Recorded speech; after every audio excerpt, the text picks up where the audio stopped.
2020 sucked, and 2021 isn't looking much better, so it's understandable you'd want to run off and live the rest of your life in a virtual world, but with so many games to choose from, which are worth your time and which are worse than reality? Let's find out. Ladies and gentlemen, welcome. I'm Josh Hayes, and today I'll be answering the question, should you play TERA in 2021? We'll be looking at several areas of the game and then deciding if it's worth your time. Before we begin, consider dropping a like on the video or subscribing to the channel for more MMO stuff, and ring the bell so you don't miss a single future video. As usual, a huge thank you to all my supporters on Patreon and Twitch who make all my content possible. Right, let's do this. TERA is available on PC, Xbox One and Series X and S, PS4 and 5. However, up until recently, the PC version was split into two main versions, one published by En Masse, the other by Gameforge. Both versions operated essentially the same game but had separate servers and vastly different cash shops and optional monthly subscriptions. Recently, however, En Masse Entertainment has shut down, and now Gameforge has taken over publication for all of the TERA PC servers. Now, if you were active during this time and you had an En Masse server character, chances are you were migrated over. If you weren't active, as in you played this game a long time ago, there's a chance your character may have been deleted in the server merge. While the company has been hinting at cross-platform play compatibility from Xbox, PlayStation and PC for quite a while now, the PC version of the game is several patches ahead, meaning they have been held back, but console crossplay between Xbox and PlayStation does now exist, so console players are all together and PC players are off in their own little group slightly further ahead. As for cost, TERA is free to download and play right now on all platforms. It's also available on Steam for PC players. The entire game is available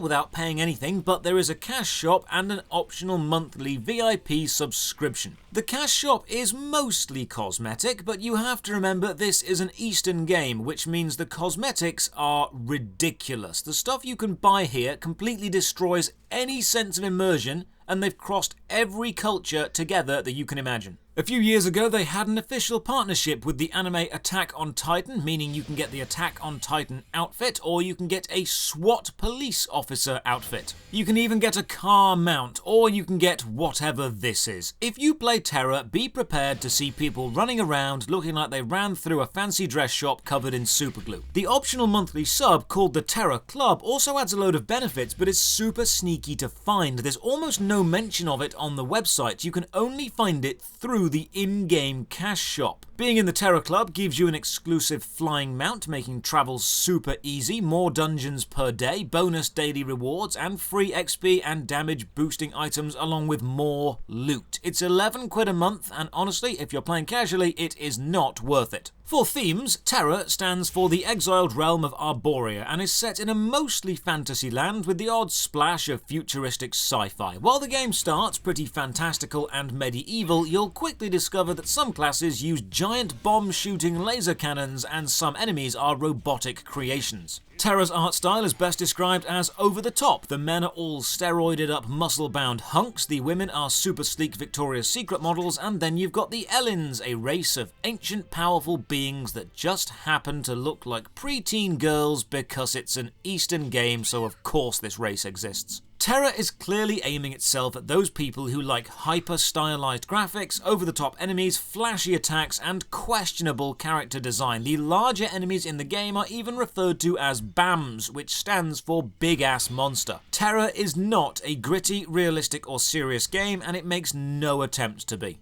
Along with the previously mentioned Elins, you've got the gruff and tough humans, the sleek and beautiful Castanic, and the fluffy, dumpy Potpourri. The races in TERA are again super over the top and very stylized, and a few of the classes are unfortunately race and gender locked. The classes themselves follow the Holy Trinity MMO mechanic, being either a tank, healer, or a DPS. You've got 13 classes to choose from the basic and simple warrior and ranger to the more specialized Valkyrie, who focuses on chaining long combos of high damaging melee attacks together, doing more damage the longer the combo, or the brawler, a tank that absorbs damage by blocking at the exact right time and counters with a barrage of punches. Now the combat system is where TERA shines. This is the reason you play the game. Fights are big and flashy. They are anime fights. They are superhero style battles. TERA knows that the trash mobs aren't the reason anyone plays, so the smaller enemies rush at you in waves and die in seconds, but the big fights, this is where the game shines. You've got wandering monsters, actually called big ass monsters, and the bosses in dungeons are all grander than the last. Lots of mechanics, lots of flashy colours, lots of effects and sounds. TERA is the king of making a fight far more grandiose than it needs to be, and it is great fun to take down these incredible enemies.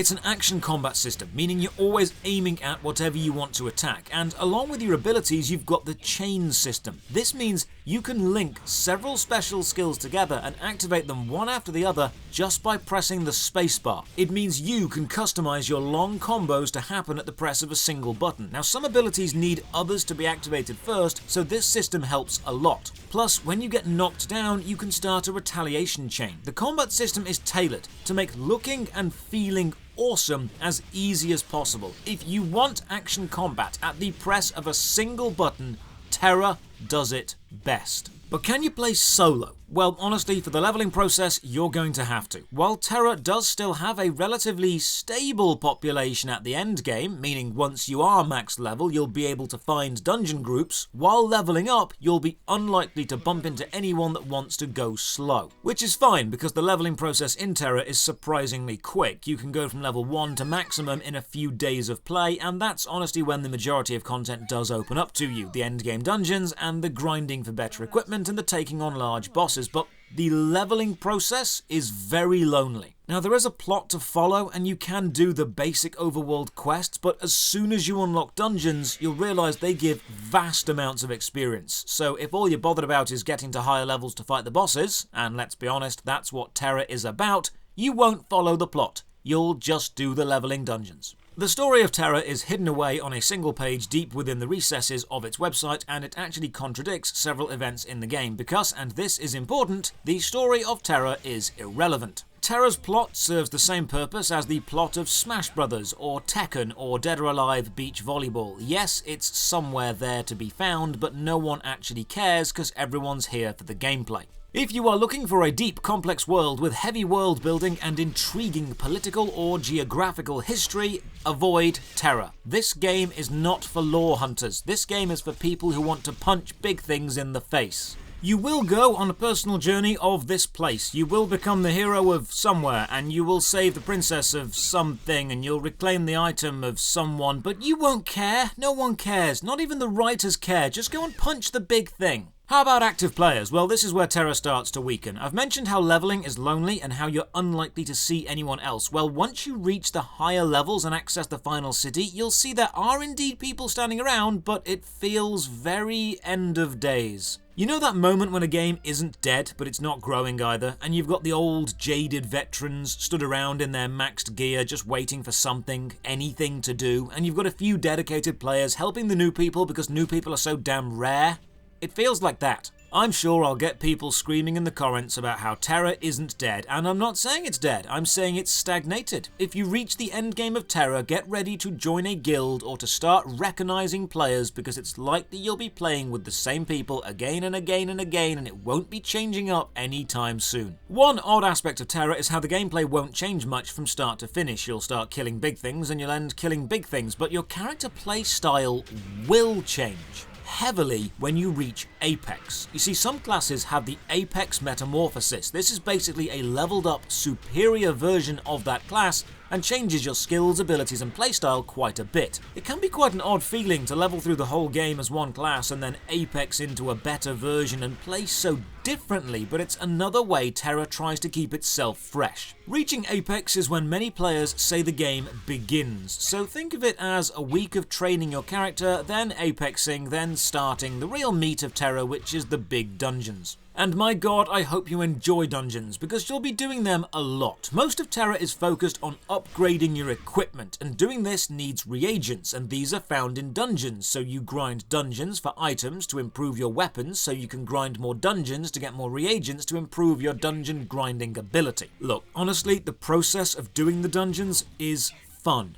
for a bit. But that's basically it. Yes, there's PvP, but if you're looking for a PvP game, this isn't it. There's crafting, although even the designers know that it's crap, and TERA is a combat game first and foremost. That is what it focuses on. It's great fun with a few friends. It's fun for a few chilled afternoons of giant anime-style battles, but there's not too much substance to be found here. As for the future, this is the first MMO I'll say isn't looking good. With En Masse Studios closing and Gameforge having less than a stellar reputation, combined with TERA just lacking the influx of players to keep it growing, it feels like a game that's reached its limit. It's fun. It's free. It's thrown all of its eggs into the giant action combat basket, and it's amazing at that aspect. But it's not doing great as a popular game. It's not growing. TERA has its own launcher, which many of the old-time players use, but it's also on Steam. And while I'm writing this guide, the Steam charts tell me there are 2 people logged in through Steam, and one of them is me. TERA feels like a game that's had its time. It's still here for now, but we don't know for how long. So should you play TERA in 2021? If you want flashy graphics and over-the-top anime-style fights with super stylized characters that you can reach max level in only a few days, then sure, it's good for that, for a bit. But if you're looking for a serious MMO to sink your time into, and a community to become a long-term member of, then it's probably best to give TERA a miss. Cheers for watching! Let me know in the comments down below if you decide to play TERA and what you think. And drop a like on the video, sub to the channel, and ring the bell for more MMO content. Another huge thank you to all my supporters on Patreon and Twitch who make all this content possible. You can support the Patreon from only £1 a month or join the Discord. Links are all below. Thank you for your time and, as always, have a great day.